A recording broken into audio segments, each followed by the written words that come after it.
জগন্নাথ বিশ্ববিদ্যালয়ে যারা ডি ইউনিটে ভর্তি পরীক্ষা দিবা, কালকের পরের দিনই তোমাদের ভর্তি পরীক্ষা। তুমি জগন্নাথ বিশ্ববিদ্যালয়ে কত মার্ক পেলে চান্স পাবা এবং সেই অনুযায়ী তুমি কতটি প্রশ্ন তুমি দাগায় আসবা সেই বিষয়ে তোমাকে একটা আইডিয়া দেওয়ার চেষ্টা করি। দেখো, জগন্নাথ বিশ্ববিদ্যালয়ে তোমার পরীক্ষা হবে টোটাল 72 মার্কের। হ্যাঁ, 72 মার্কের পরীক্ষা হবে।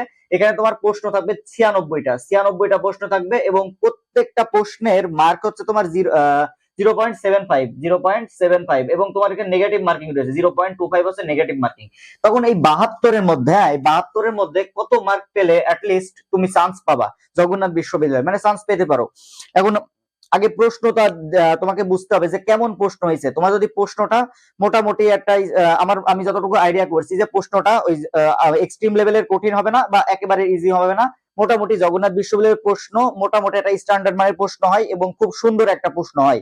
এইখানে তুমি 72-এর মধ্যে মোটামুটি 48 প্লাস মার্ক তোলার চেষ্টা করবা। হ্যাঁ, 48 প্লাস মার্ক তোলার চেষ্টা করবা 72 মার্কের মধ্যে, তাইলে তোমার মোটামুটি দেখা যাচ্ছে যে একটা সিট চলে আসবে, মানে একটা সাবজেক্ট তুমি পেয়ে যাবা। 48 প্লাস মার্ক তোলার চেষ্টা করবা। তুমি প্রশ্নটাকে দেখবা, বুঝবা, তারপরে তুমি সেই অনুযায়ী 48 প্লাস মার্ক তোলার চেষ্টা করবা।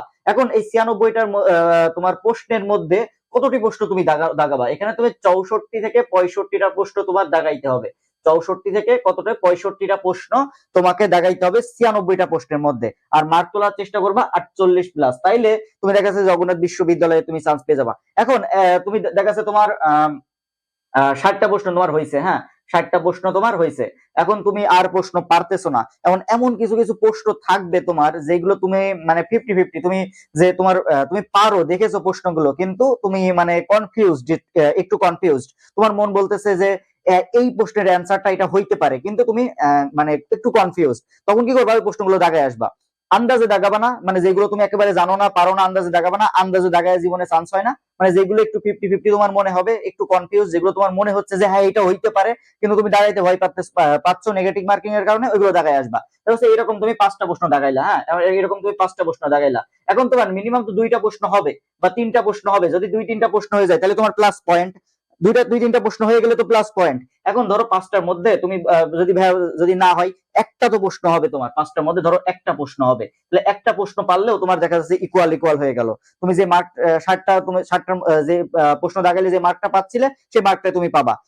5টা প্রশ্নের মধ্যে তোমার দেখা যাচ্ছে 2-3টা প্রশ্ন তুমি দাগায় ফেলতে পারবা বা পারবা, এবং যেটা তোমার মনে হবে সেটা তুমি দাগাই দিবা। এমন অনেক স্টুডেন্টের হয়েছে যে একটা বিষয়, একটা প্রশ্ন তো জানা আছে, কেন তোমার মনে হচ্ছে জানো এটা? কারণ তোমার পড়া আছে, তোমার জানা আছে, কিন্তু তুমি একটু কনফিউজড। এই তো তোমার মনে হবে, তুমি দাগাই দিবা। কারণ অনেক স্টুডেন্ট আছে যে মনে হয়েছে এইটা, কিন্তু দাগাইছে অন্যটা, কিন্তু আবার তোমার হচ্ছে ভর্তি পরীক্ষা শেষে এসে দেখে যে না, আমার যেটা মনে হচ্ছিল ওইটাই তোমার হবে। এগুলো দাগাই দিবা, যেগুলো মনে হবে, মানে কনফিউজড একটু দেখেছো এর মনে হবে। আন্দাজে সবগুলো দাগাবা না, যেগুলো একটু মনে হবে তুমি হচ্ছে যে দাগাই দিবা। ওইগুলো তোমার হচ্ছে যে ওইগুলো দাগাই দিবা। এখন আন্দাজে দেখানো যাবে না। যেগুলো তুমি দেখোই নাই, কখনো তুমি শোনোই নাই, মানে তুমি পড়োই নাই, সেগুলো তোমার একদম ভাই দাগানো যাবেই না, হাতও দেওয়া যাবে না ওইগুলোতে। মানে আন্দাজে দাগালে জীবনে কোনোদিন চান্স হয় না, চান্স পাওয়ার সম্ভাবনা। কিন্তু দেখা যাচ্ছে যে তোমার এমন একটা সিচুয়েশন বা এমন একটা পরিস্থিতি আসলো যে এখন তুমি দেখা যাচ্ছে যে তোমার হচ্ছে যে তুমি ওই মার্ক দিয়ে চান্স হবে না তোমার। তখন তোমাকে কি করতে হবে? যেগুলো তোমার 50-50 তুমি জানো, 50-50 পারো, ওইগুলো তোমাকে মোটামুটি একটা তোমার রিস্ক নিতে হবে। ধরো তুমি 40টা প্রশ্ন দাগাইছো। হ্যাঁ, এই 40টা প্রশ্ন দাগানোর পর তুমি আর পারো না বা তোমার হচ্ছে না, তখন তোমার কি করতে হবে? রিস্ক নিতে হবে। তো তাহলে 40টা প্রশ্ন দিয়ে তুমি তো চান্স পাবা না, তুমি জানো। সেক্ষেত্রে তোমার একটু রিস্ক নিতে হবে, যেগুলো তুমি পড়া আছে বা যেগুলো তুমি শিওর, ওইগুলো তুমি মোটামুটি দাগাবা। তো এখানে জগন্নাথ বিশ্ববিদ্যালয়ের প্রশ্নটা এবার কেমন হইতে পারে আমি তোমাকে বলি। হ্যাঁ, 48 প্লাস মার্ক পেলে তোমার মোটামুটি চান্স হয়ে যেতে পারে। এবার প্রশ্নটা কেমন হইতে পারে সে বিষয়ে তোমাকে বলি। প্রশ্নটা তোমার মোটামুটি আমার মনে হয় যে আমি যে সাজেশন দিয়েছি এর মধ্য থেকেই তোমার প্রশ্ন আসবে, সাজেশনের ভিতর থেকে ইনশাল্লাহ প্রশ্ন আসবে।